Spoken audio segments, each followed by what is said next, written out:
We're gonna rake some hay today. We got the old Vermeer Twin Rake out. Boy, it's a beautiful day, isn't it? Look at them skies. Old Bob, big orange ball, he's up there in the sky, gonna get it hot for us today, I think. We're under a heat advisory already. It's 10 o'clock in the morning. Of course, the day's half shot. Been out dealing with, cow had a new calf last night, and she was out too. She used to be a fence jumper, and I guess she still is. She jumped fence, had the cow on the, had her little calf out there. So I had a heck of a time getting her back in. Not that she didn't want to get back in, but we had to walk her calf, and she did most of it. We walked her calf around about a half, 3/4 of a mile to get from where she is at, plumb around the other side where I could walk her through the gate. But man, it's a beautiful day. So we're getting a little bit of a late start, but the humidity's burning off. Hey, we got the old Vermeer Twin Rake out. It'll rake anywhere between probably 15 and 20 some feet. I'm gonna pull her up here, and now if you pay attention, she's carrying in the air. It takes just a little bit to get this thing ready to fold down. We start letting it down here. We want to keep them crazy wheels pointing at us. So you want to about go forward while you're letting that down. So then we'll do that and then let the hitch down. Now that I got this down, I can unhook the chains here, get my gloves on so I ain't got to rake hay with greasy hands. And besides that, I'm tender. No, it's a good day out here, guys. Man, just happy to be alive. Happy to be out here doing hay. Guess I wouldn't have to. Some days I enjoy it more than others. It's gonna be hot today doing hay, but it's something I chose to do. I'm retired. I don't have to do this if I don't want to. I think we're gonna stretch this rake out. This bar here is manually adjustable in and out to adjust how much hay I want to take in. Well, I think I'm gonna run it out to second hole from the end. This second cut, and it's kind of thin, but it's gonna get big baled. So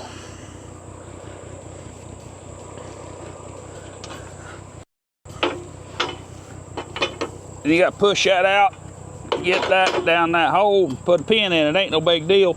But that's why I got this rake. Man that had it before me, bad hips, bad knees, bad shoulders. He ended up needing a fully hydraulic rake, hydraulic fold and all that.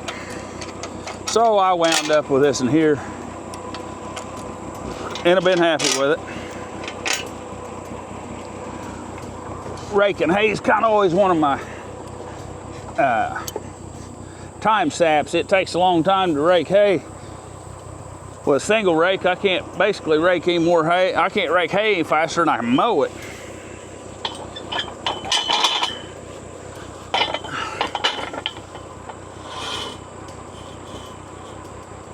And just pin that in 2 holes from the end. Yep, got them about the same, I think. Yep.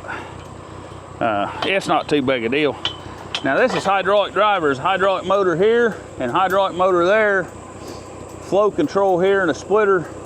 It's run in parallel, so theoretically if one of these sides quits, the other twice as fast.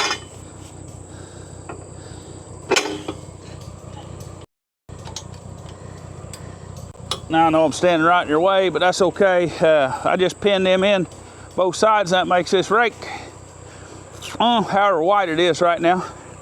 I'm gonna give y'all a warning here right quick. I know we always talk about chainsaws, haying, sawmilling, or cows, calves,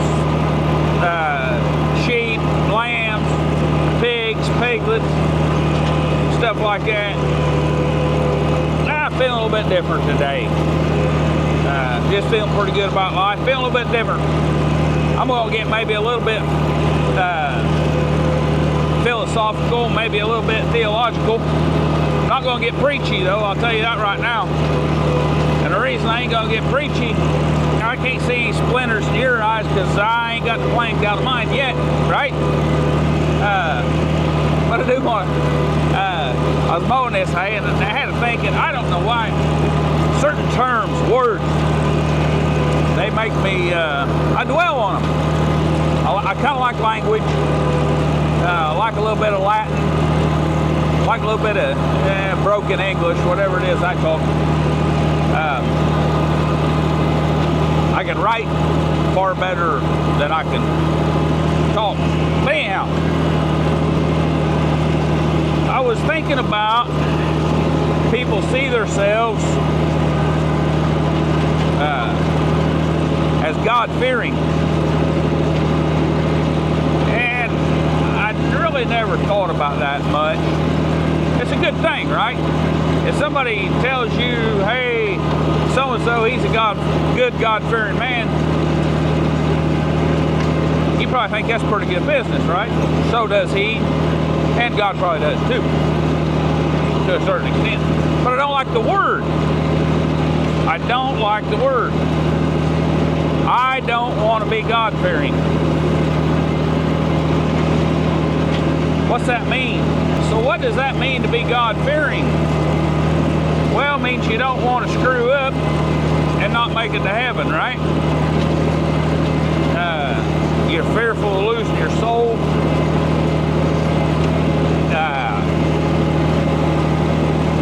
That's your goal in life, is to get to heaven, right? But should it be? I ask myself that. Should that be my goal, is to get to heaven? Well, I don't think so.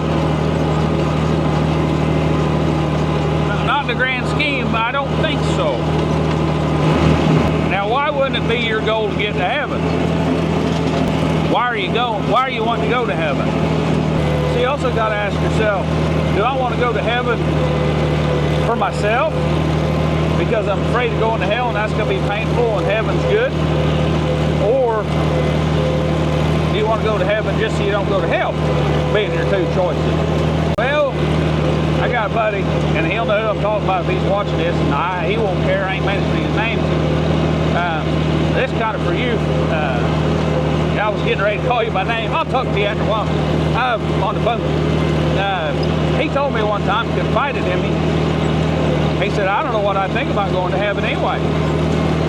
He said,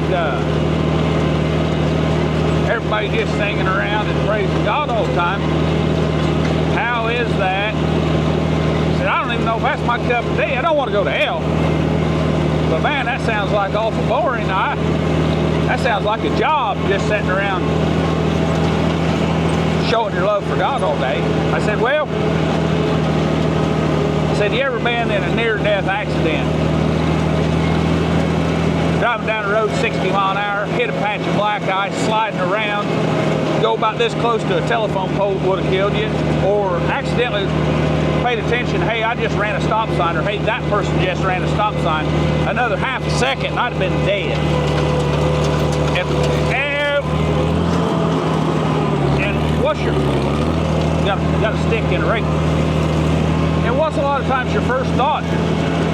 Oh God, thank you, thank you, thank you. Oh God, dadgum, man, that was close. God, you really got me, thank you, blah, blah, blah. All right, and a moment of elation, right? And it is good elation, isn't it? When you're so happy that you just didn't get killed, or that this just happened, or you're just watching your toddler walk out across and something happened and just daggum deer killed your 2-year-old kid it was just a freak. Maybe they walked under the street and the piano fell down 3 foot after they got, and you're like, oh, thank you, God, that was so close, blah, blah, blah. How happy did that make you feel? How happy were you right then, thanking God and being elated? I told him, I said, just imagine that feeling for eternity. That's heaven. That feeling of elate. I don't even know the proper tense of the term elated. Elation? The state of being elated? I don't know. You're happy, right? You're just so happy you don't know what to do. You got to sit on your hands, keep clapping. You are happy. And at the time you're elated, right? That wasn't due to the fear of God, was it? That wasn't due to the fear of God at all. That was due to the love of God, wasn't it? That feeling right there was due to the love of God. How much more often can you have that same feeling if you love God versus being fearful of Him, right? And I think I think anybody that calls herself a God-fearing person is also a God-loving person, right? Why are you wanting to go to heaven? Well, because I guess it's better than Walmart on everything's half off day, right?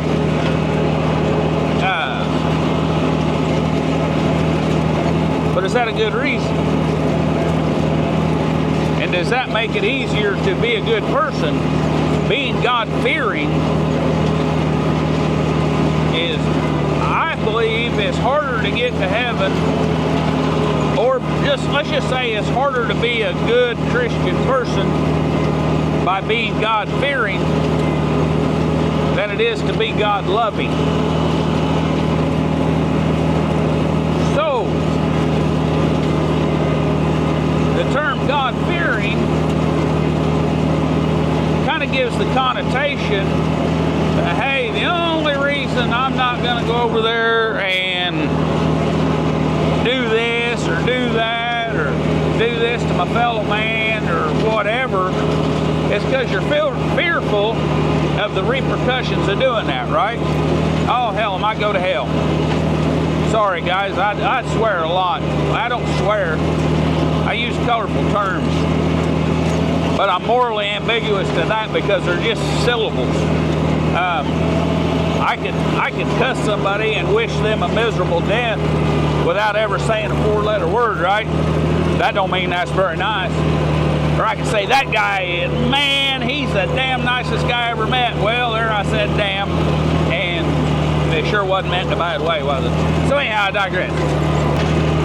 You're not doing one thing or another because you're God-fearing. The golden rule, treat everybody like you want to be treated. Well, do you do that so you can make it to heaven? Or do you do that for the love of God? What I mean by that? Okay, take my collie dog I'm working on, right? Teaching him to do this and teaching him to do that. That dog loves me. He is my buddy. I sit in a chair, he gets up, rolls his neck up here. He wants to do what I'm asking. The only problem is I got to teach him to know what I'm asking. He's already there. He will do anything I ask him to do as long as he understands. Well, he just don't understand anything, okay? And that's the second part. I'll tell you, I'm going to jump around here a little bit because I'm just talking off the cuff. I'll give you a little insight into myself. I was at basically a business meeting. It was a board of directors meeting. And I'm secretary of this board of directors, right? And we get together. We always start the meetings with prayer, pledge of allegiance, things like that, right? You know, it's a common thing. Well, they asked me to do prayer one day. And I did. And I knew they wouldn't like it. And I shouldn't be judgmental like that, but I knew they wouldn't. Because the common prayer is, and it's a farm-related board of directors I'm on, you know, the standard prayer is, well, thanks for the crop. Hope we get some rain. We need it. Hope everybody has a safe drive home. Hope everybody makes it here. Hope everybody does this. Hope you're with us during the meeting and make us make good decisions, right? I get the sentiment. I love it. Not a problem. But my prayers aren't anything like that. And I'm not trying to say they're right and I'm wrong. Like I say, just telling you, just gabbering here. My prayer was a better love for God, for all of us, and a better conscience. And if everybody doesn't make it home safe tonight, at least we die in a state of grace. If all goes right and I die in a state of grace, it ain't my loss to get off this earth, right? The only reason you're afraid of dying is because you ain't afraid because you're afraid of where you're going, right? Me, I'm not saying me too. Oh, y'all may be good. Me, if I have a fear of death, that's what it's from. And I I don't like to think I have a fear of death. I've been faced with it too many times. But I still ain't sure where I'm going. Being a God-fearing man, how good of a thing is that? Well, it's great. How good of a term is it? I don't think the term's that great. If you're doing just one thing and another just out of fear, like that collie dog of mine, if he was scared he was going to get a beating every time he didn't do nothing right, something right, he wouldn't be worth a hoot, right? He wouldn't be a good dog. He wouldn't be somebody that I want to take care of, right? Same way with us here. Religion is thought by many, and me too, let's say. Let's put it all on me. I don't want to say nothing about nobody else. I don't know nobody else. I don't know what's anybody else's heart. But let's say religion is restrictive to me. Meaning I want to watch porn, but good book says that ain't right. I want to steal that over there because they ain't even using it. And they'd never know, and I'd never get caught. But I ain't going to because the good book says it ain't right, and I don't want to go to hell. And I ought to be doing this, and I ought not be doing that, and so on and so forth. And you don't do it all, or any of it, just because you're fearful of going to hell, right? Converse to that, the love of God is very freeing and very gratifying. Meaning, if I don't want to watch porn because I know God doesn't want me to and I love God, it is not a problem not to watch porn. Because I know that's going to make him mad and I don't want to disappoint him. Not because I'm fearful, not for fear, but for love I decide not to watch it, right? Hey, there's a couple great big YouTube channels. I'm giving you insight into myself, guys. There's a channel or two on, there's one specific channel I refuse to watch, and they're great big, and they probably have good content. But the thumbnails are always sexualizing the wife. And as far as the title's concerned, or the thumbnail's concerned, I don't believe that it has anything to do with the video content. And if it does, well, that's not the content I want to watch anyway. And I'm not saying because you don't, that you may watch them, you don't love God. I'm not saying that. The things for which I always pray, which is a better conscience and a better love for God. Well, if a guy had both of those things perfectly, he would be unable to sin. Meaning, a better conscience. A better conscience might say, no, that thumbnail with that old gal and them spandex britches on and that steel chainsaw with a 50-inch bar getting ready to tie into a piece of wood, that probably ain't about a steel 880 chainsaw. Yeah, it's got a few million views, but let's face it, that's because we got something else appealing other than an 880 chainsaw, I'd say. A better conscience is what I'm getting at, can lead a guy to think about things like that. Now, I'm not saying that conscience is better for you. I keep leaving a bunch of caveats, guys, because I'm not being preachy to anybody but myself. These are the meanderings I had in my own mind about myself. I'm just sharing them with you. So, a better conscience, 10 years ago, I'd have probably clicked right on that. Hey, that's a chainsaw and something that'd be invigorating. Yeah, a better conscience tells me that may not be the thing that God wants me to watch, right? Now, if a person only has a fear of God, you can rationalize to yourself, well, maybe I'll just accidentally click on that and I'll watch it. Or you can rationalize, well, it might be I'll check out the dogs on that chainsaw. We're going to check out the dogs, all right. You can rationalize yourself, well, if it's the fear of God, you're like, well, maybe it's only a little bit wrong. I'll probably get away with that. But if your better conscience is coupled with the love of God, it's easier.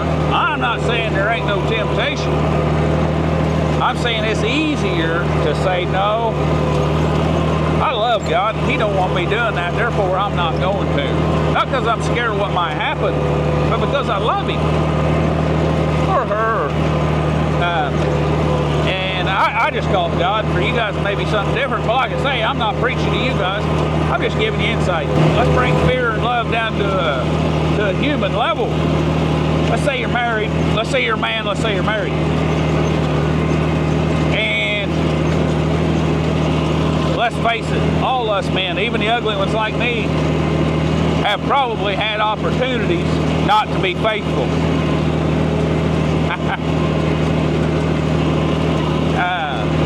Yeah, for whatever the reason. Now, do you remain faithful for fear of getting caught? That's what keeps some people faithful.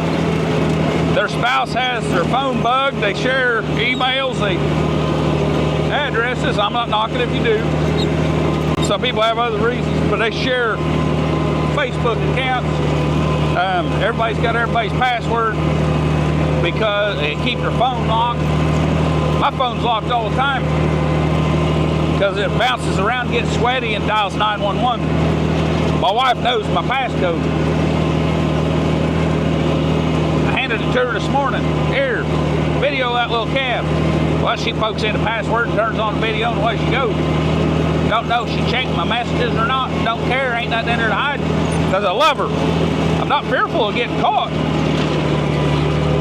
I'm too arrogant for that, right? I'm too arrogant to get caught. I'm not too arrogant to get caught. I'm too arrogant to think I can get caught. I think I'm too smart for that, right? But that's not why I don't. It's for love, not fear. Translate that to whatever name you give to the deity. To God. God's what I call him. Holy Spirit, Jesus Christ, all the same one. You may call it karma. You may call it Satan. I'm not saying you may not. I don't know who's watching this.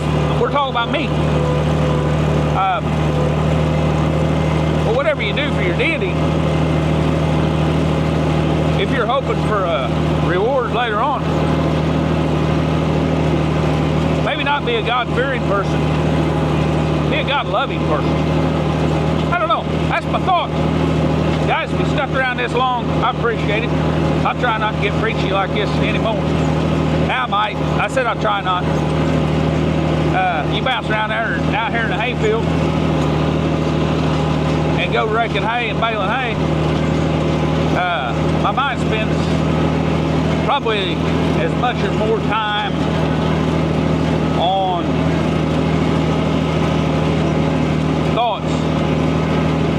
It's time to think out here. They claim some people don't have thoughts going through their head as they're just doing this, right? Their mind's just strictly on this. I can't fathom that for myself. My mind's always, if I'm awake, my mind's always racing. Always racing. One thing and another, one thing and another. And it dwells on stuff. And it gets a lot of things figured out because I'll gnaw on that like a dog on a bone. Because I like thinking. I like thinking about my own religion a lot. Understandings of it. Parables in the Bible. I like dwelling on stuff like that. There's a lot of things that I never once knew, and some of them you got to dig into the translations. You got to translate back to, or the customs of the time. I'll give you a good one. The old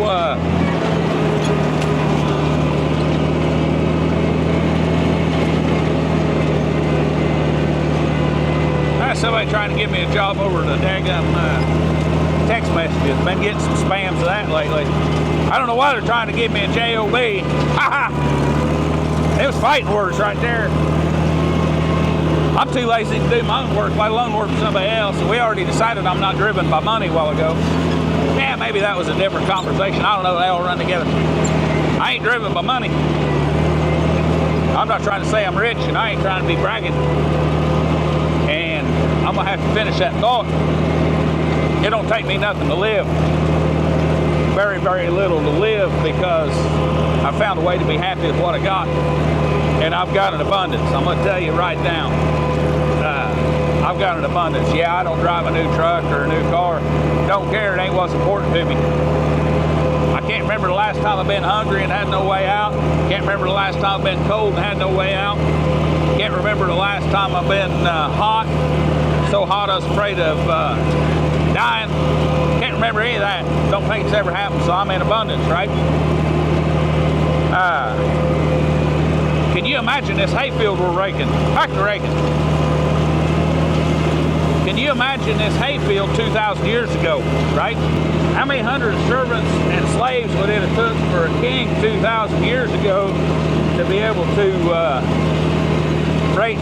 mow this hay, cut this hay, get it in his barn 3 miles away within about 2 days, and be able to get a fat steer out of it, sacrifice, blah, blah, blah, and yada, yada, yada. How much would that have taken him?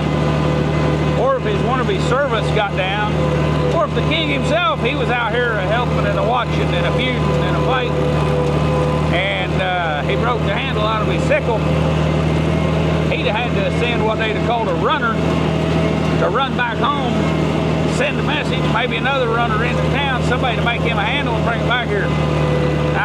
Shucks, if I break down, I'll just call my wife on my telephone, and she'll fetch stuff over to me here in just a minute. In a vehicle with air conditioning. Haha. Guys, we got it better than the kings did 200 years ago. Every one of us. Every one of us got better than kings. Because if you're watching this, that means you got the internet. If you got the internet, you've got electricity. If you've got electricity, you've got enough money.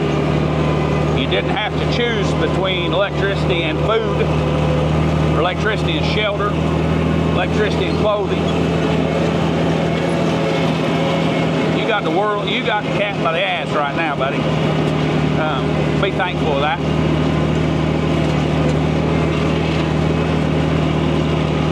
I think I'm gonna leave it with you.